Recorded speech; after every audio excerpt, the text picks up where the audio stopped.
99,000 గెలిచాడు. ఇంతవరకు అక్కడ తెలుగుదేశం గెలాల. ఎట్ట గెలిచింది? ఓడిపోయిన నేను గెలుస్తానని గెలిచాడు అక్కడ. బాబాయ్ నమస్తే, మీ పేరు బాబాయ్? ఈడే పోతురాజు. బాబాయ్ ఏం చేస్తారు? వ్యవసాయం పనులు చేస్తాను నేను. ఏంటి మరి ఓవర్గా 22 నెలలు అవుతుంది కదా, అసలు ఏంటి పరిపాలన ఎలా ఉంది? పరిపాలన బాగానే ఉంది. లోకేష్ నాన్న కానీ బాగా కష్టపడుతున్నాడు. విదేశాలు వెళ్ళినా కానీ భార్య పిల్లలు వదిలిపెట్టేసుకుని ఆ బ్రాహ్మణ కానీ వాళ్ళ ఇద్దరు కూతురు కానీ మనవడు కానీ చంద్రబాబు మనవడు కానీ నెంబర్ 1 క్యాండిడేట్లు. పరిపాలన ఆయన వచ్చిన తర్వాత పరిపాలన ఈ రోడ్లు ఎంత దరిద్రంగా అధ్వానంగా ఉండేది. మార్కెట్కి వెళ్ళాలంటే చచ్చిపోయాడు జనాలు. ఈ టిక్ నుంచి నూజిబెడి ఆఖరికి వెళ్ళాలంటే రోడ్లు ఎంత దరిద్రంగా ఉండేది. ఇప్పుడు చూడు, కింద నూనె పోసిన ఎత్తుకోవచ్చు. ఈ లోకల్ బస్ ఉంది, నెంబర్ 1 వేశారు, బ్రహ్మాండంగా ఉంది. ఈ ఫ్లైఓవర్ కూడా తెలుగుదేశం గవర్నమెంట్ వచ్చింది. లోకల్ బస్ కూడా తెలుగు గవర్నమెంట్ వచ్చేసింది. చంద్రబాబు వచ్చిన తర్వాతే అభివృద్ధి అనేది, సంపద అనేది వచ్చింది. ఇప్పుడు మన రాజధాని 4 సార్లు వెళ్ళా, ఎంత ఆహ్లాదంగా ఉందనుకున్నా, సూపర్గా ఉంది. అంటే మీరేమి ఇంత జరుగుతుంది, డెవలప్మెంట్ కనిపిస్తుంది, రోడ్లు వేస్తున్నారని చెప్పి మీరే అంటుంటే మరి వైసీపీ నాయకులు ఏంటి బాబా, అసలు డెవలప్మెంట్ ఏం కనిపించట్లేదు, దోచుకొని కాన్సెప్ట్ వ్యవహరిస్తున్నారు అంటున్నారు. మరి మొన్న తెలుగు రాదు, ఇంగ్లీష్ రాదు, ఆడు పిచ్చోడు, మెంటలు, అది శాయిస్టు, అది తుకలక పరిపాలన. ఇది వాస్తవం పక్కగా. ఎందుకంటే ఇది నిజాలు. మనం ఆ పార్టీ అని ఈ పార్టీ అని నిజం చెప్తున్నాను. నెంబర్ 1 ఈ పార్టీ వచ్చిన తర్వాత చంద్రబాబు నాయుడు. ఎందుకంటే ఆయన తెలుసు కాబట్టి 4 సార్లు ముఖ్యమంత్రి అయ్యారు కాబట్టి ప్రధానమంత్రిని ఎమ్మెల్యేలను కూడా చేర్చాలన్న తర్వాత ఆయన తెలివితేటలు వేరు. అంత వచ్చిన 76 సంవత్సరాలు వచ్చినా కానీ నెంబర్ 1. 53 రోజులు జైలు పెట్టినా కానీ, ఆ 53 రోజులు జైలు పెట్టినా కానీ తెల్లారగట్టు వెళ్తే అక్కడ వాటల కాడు నెహ్రూ గారు వాటల దగ్గర కూర్చుని పానాసారం పడి ఆడే పడుకున్నాడు నిరేత్ర ఆయన వస్తుంటే. మరి అంత కష్టపడి చంద్రబాబు నాయుడు గారు విజనరీ లీడర్, ఇన్ని సంవత్సరాలు 40 సంవత్సరాలు రాజకీయ అనుభవం ఉందని చెప్పి మాట్లాడుతున్నారు. మరి అంత అనుభవం ఉన్నా సరే రాష్ట్రాన్ని ఎలా డెవలప్మెంట్ చేయాలో చంద్రబాబుకి తెలియట్లేదు. గతంలో జగన్మోహన్ రెడ్డి ఉన్నప్పుడే డెవలప్మెంట్ అంటే చూసామని చెప్పి అంటున్నారు. మరి 3 రాజధానులు అని చెప్పేసి ఎంత దరిద్రం చేశాడు. రాజధానులను ఎంత కొట్టారే పేపర్లో మేము చూసామయ్యా. వాళ్ళ అమ్మ ఆడవాళ్ళు అయితే ఈ కూడా చినిగిపోయింది. ఒక అమ్మాయిని గర్భిణీ స్త్రీ కాలుతుందంటే పాప మా అమ్మాయి అక్కడే నొప్పులు పడిపోయింది. 150 మంది 200 మంది చచ్చిపోయారు రాజధాని వాళ్ళు. ఈ నిమ్మను 1 సెంటు 1 ఎకరం. మన తుఫాను వచ్చినప్పుడు మేము ఎక్కడి నుంచి భోజనం వండుకు వెళ్ళాం. వాడు ₹1,00,00,000 రాశాడు, చెక్ ఇచ్చాడు, కానీ ఎవరికి ₹1 ఇవ్వలేదు. చంద్రబాబు నాయుడు పైనుంచి విమానం నుంచి వేసాడు పొట్లాలు, పైకపురం సింగనారం. మేమేం చేసి జేసీపీ తీసుకుని 2 ట్రాక్టర్లు తలక సంత వేసుకుని 2 ట్రాక్టర్ భోజనం వండుకు వెళ్ళి 2 రోజులు ఇచ్చేసాము. బాగా మునిగిపోతే నెంబర్ 1 డెవలప్మెంట్ ఏమైనా గమనిస్తున్నారు ఈ ప్రభుత్వం. నిమ్మల రామానాయుడు ఉన్నాడండి. అసలు కానీ ఆయన ఎమ్మెల్యే అంటారో ఏమీ తెలియదు, కానీ నడుచుకుంటానే వెళ్తున్నాడు. మొన్న అయితే నడుచుకుంటూ వెళ్తున్నాడు. ఎవరైనా చూస్తే ఎమ్మెల్యే గారు వాళ్ళ దగ్గరికి వెళ్ళి అన్నా క్యాంటీన్లో భోజనం అడుగుతున్నాడు తెలుసా. మామూలుగానే తినేస్తున్నాడు. అసలు మాగాళ్ళకి దిగి నారు బీగుతున్నాడు. నారు బీగి కానీ పార పని కానీ అసలు ఏం ఇంత చేస్తున్నాడు ఏంటి నాకేం అర్థం కావట్లేదు. మన పావులుగా పని వర్క్ చేసినట్టు చేస్తున్నాడు. ఎమ్మెల్యే అయిన ఇప్పుడు మినిస్టర్ పదవి ఇచ్చారు కూడా, మంత్రి పదవి ఇచ్చారు కదా. ఇప్పుడు పదవి ఇచ్చిన కానీ నెంబర్ 1 మనం గెలిచాడు కాబట్టి పసుపు చేసింది ఆయనకి. మన ఏదో ఈ 22 నెలల కాలంలోనే ప్రజల్లో తీవ్ర అసంతృప్తి వచ్చింది. ప్రజల్లో చంద్రబాబు కూటమి ప్రభుత్వం పట్ల అసలు డెవలప్మెంట్ లేదు, మోసం చేస్తున్న ప్రజలు అంటున్నారు. మరి వ్యతిరేకత వచ్చిందా బాబాయ్ వీటి మీద? నెంబర్ 1 ఉందయ్యా.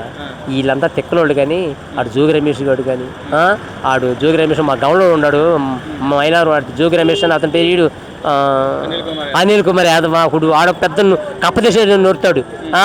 చంద్రబాబు నాయుడు గారు 1112కి పోలవరం తయారైపోతే బెల్ట్ తెచ్చి కొలుచుకో అన్నాడు వాడు సోదినాయాలు. మరి ఏమీ లేదు అక్కడ. వీడు మాట పట్టించుకుంటేనే కదా. ఒక ఎమ్మెల్యే అసలు పోలవరం అంటే ఏంటో నాకు తెలియదు అని చెప్పి ఒక మంత్రి అన్నాడు. ఒక మంత్రి ఏమో అసలు అంబటి రాంబాబు అసలు ఆయనకి ఇచ్చారు ఆ పదవ. ఆ పోలవరం ఎప్పుడు వస్తుందో తెలియదు, ఆ పోలవరం అంటే ఏంటో నాకు తెలియదు అన్నాడు. మరి ఈయన పదవి ఎందుకు ఇచ్చారు నాకు అర్థం కాదు. అదేమంటే నేను లాయర్ అంటాడు. అదేమంటే మరి ఆయన అంటే అడ్వకేట్ అంట. నేను మాట్లాడుతున్నాడు, వాళ్ళు పోలీసుగా మాట్లాడుతున్నాడు. పోలీసులేమో తీసుకెళ్ళి కొట్టాలని చూశారంట, పగలు తీశారంట. అన్ని ఉట్టి మాటలు, దరిద్ర మాటలు తప్ప ఏమీ లేదు. ఇది చెప్పేది ఏదో నిబ్బరంగా మంచి మాటలు చెప్పాలి, వాస్తవాలు చెప్పాలి అక్కడంతా. మరి మనం చదువుకుంటే జాబ్స్ కావాలి, మరి చదువుకున్న యువతకి. మరి ఆ దిశగా ఏమన్నా ప్రయత్నాలు చేస్తుంది ఈ ప్రభుత్వం? చేస్తూ ఇప్పుడు రాజధాని కట్టేది అందుకే కదా. తల్లిదండ్రులు విదేశాలు వెళ్తున్నారు కదా, అక్కడికి వెళ్ళకుండా ఇక్కడ కట్టుకుంటే కంపెనీ పెద్ద పెద్ద కంపెనీలు వచ్చినాయి. మనోడు వైజాగ్ తీసుకొచ్చిన ఏం కంపెనీ అది? గూగుల్ తీసుకొచ్చాడు. TCS వాది గూగుల్ తీసుకొచ్చి నేను తీసుకొచ్చానంటే ఏంటి జగన్? నేను తీసుకొచ్చానంటే ఏంటి? గూగుల్ ఎవడు చెప్పింది? అడిగి ఆడు వచ్చిన పరదాలు కట్టుకు రావాలి, లేకపోతే ఇసుమంటి చెట్లు ఉండే నరికేయాలి. ఇప్పుడు చంద్రబాబు నిన్న మామిడి తోట పెట్టాడు మీటింగు, చుట్టూ వెనకాల మామిడి చెట్లు ఉండే. నెంబర్ 1 అదే ఆడు వచ్చి ఏం చేస్తా, మామిడి చెట్లు మొత్తం నరికేయాలి. అది ఇజన్ ఉన్న లీడర్ కన్నా ఇజన్ లేని లీడర్కి 4 సార్లు ముఖ్యమంత్రి ఆయన. ఇప్పుడు 50 సంవత్సరాలు బట్టి రాష్ట్రాన్ని పరిపాలిస్తున్నారు. నెంబర్ 1 జగన్మోహన్ రెడ్డి గారు గత 5 ఏళ్ల పాలనలో డెవలప్మెంట్ ఏంటో చూసాము. సంక్షేమం డెవలప్మెంట్ రెండు కల్లా చేసిన నాయకుడు ఏకైక నాయకుడు జగన్మోహన్ రెడ్డి అంటున్నారు. మరి ఏంటి ఉట్టి మాటలని ఆయన అంటే బట్టన్ నొక్కుతాను బట్టన్ నొక్కే చేయని పడుతుంది అన్నాడు తప్ప అతనికి ఏం తెలియదు. ఆ పక్కన వాళ్ళు వచ్చి బట్టన్ నొక్కమంటే బట్టన్ నొక్కుతాడు అంతవరకు. అతను కూడా తెలియదు, అది తెలుగు రాదు, ఇంగ్లీష్ రాదు. ఆ చదువుకుంది 7th క్లాస్ చదివి ఉంటాడు. అదే అన్నాడు, దీంట్లో ఫస్ట్ వచ్చాను, ఇంటర్లో ఫస్ట్ వచ్చాను అన్నప్పుడు నేను ఫోన్లో మాట్లాడుతున్నారు. తెలుగు మాట్లాడమన్నాడు, తెలుగు నాకు కొంచెం వీక్ అన్నాడు. ఇంగ్లీష్ మాట్లాడదు, ఇంగ్లీషా ఎట్టన్నాడు, ఎట్టని అంతా నేను చెప్పలేను కానీ నన్ను వదిలేసేయి అంటాడు. అది ముఖ్యమంత్రినా ఏంటది? గొట్టలాగా గొట్టగొట్టాలని సమాధానం బాగా అని చెబుతాడు. ఎటు దూరికి వెళ్ళారు గేదెలు అంటే ఇవాళ మంచి మేత ఉందరా దూరికి వెళ్ళాను బాగా మేసాను అంటాడు. ఇది పొజిషన్ ముఖ్యమంత్రి అంటే. ఎంత ధారాళంగా మాట్లాడాలి లోకేష్ చూడు, ఇంగ్లీష్ కానీ హిందీ కానీ బాగా మాట్లాడతారు. ఆయన పనితీరండి బాబాయ్, లోకేష్ గారు పనితీరండి. ఈరోజు విద్యా వ్యవస్థలు కానీ లేదా మనకు రావాల్సిన జాబ్స్ పరంగా ఐటీ శాఖ మంత్రి కదా, ఏంటి ఆయన పనితీరు ఎలా ఉంది? విదేశాలు ఇరుక్కుపోయిన ఎంతమంది తీసుకొచ్చారు తెలుసా? ఆఖరి పిల్లి సాయిబుల్ అమ్మాయిని తీసుకొచ్చాడు, వాళ్ళ భర్తను తీసుకెళ్లారంట అమెరికా. నిన్ను కూడా అక్కడ తీసుకెళ్తానే బోకర్ తీసుకెళ్ళాడు. తీసుకెళ్ళి మా హిమస పెట్టారంట పాప. మా ఇంట్లో 2 పిల్లలు ఉన్నారు. అప్పుడు అందరూ బూత్ మాటలు మాట్లాడొద్దని, మా పిల్లలు ఉన్నారు సిగ్గుపడతారని పాప మా హిమస పెట్టారంట. అయినా లోకేష్ తీసుకొచ్చాడు. అట్లా 7 మంది తీసుకొచ్చాడు, నెంబర్ 1 తీసుకొచ్చాడు. మొన్న 6 కోట్లు ఇచ్చాడు పాప మా పిల్లకి. ఇండస్ట్రీకి 16 కోట్లు అవుతాయి అంటే 16 కోట్లేనా? 16 కోట్లు అంటే సందాలు అయితే 10 కోట్లు వచ్చినాయి. 6 కోట్లు తక్కువైతే లోకేష్ చేతి 6 కోట్లు ఇచ్చేసాడు, నెంబర్ 1గా ఇచ్చేసాడు. అది పరిపాలన అంటే. నేను మంగళగిరిలో నెంబర్ 1గా ఏదో ఎత్తాడు. మొత్తం ఆ మధ్యలో మంగళగిరి ఏరియా మొత్తానికి నీళ్లు అప్పచెప్పాడు. నెంబర్ 1గా వచ్చేసింది. ఎత్తిపోతల పథకం వేసాడు, నెంబర్ 1గా చేశాడు. దాని మీద 1,000 కోట్లు వచ్చినాయి కూడా, రిలీజ్ అయినాయి కూడా, శంకుస్థాపన చేశాడు దానికి. మరి ఇటు పక్కన అసలు లోకేష్ ఏమి చేయట్లేదు, విద్యావ్యవస్థలు మొత్తం అసలు పట్టించుకోవట్లేదు, నాశనం చేసేస్తున్నా అంటున్నారు కదా బాబాయ్.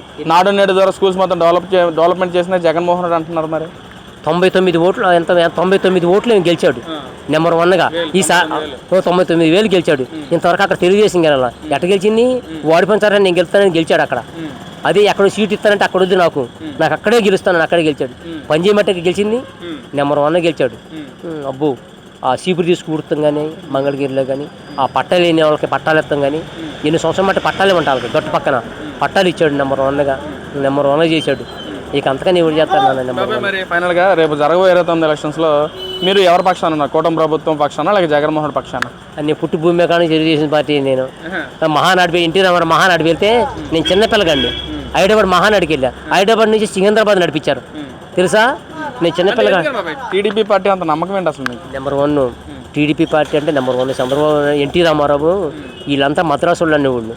ఇంతవరకు మద్రాసు అనేవాడు. ఎన్టీ రామారావు వెళ్ళిన తర్వాత అవన్నీ మార్చేసి నెంబర్ 1గా చేసేసి ₹2 ఏదో బియ్యం ఇచ్చింది కూడా ఆయన ఎన్టీ రామారావే.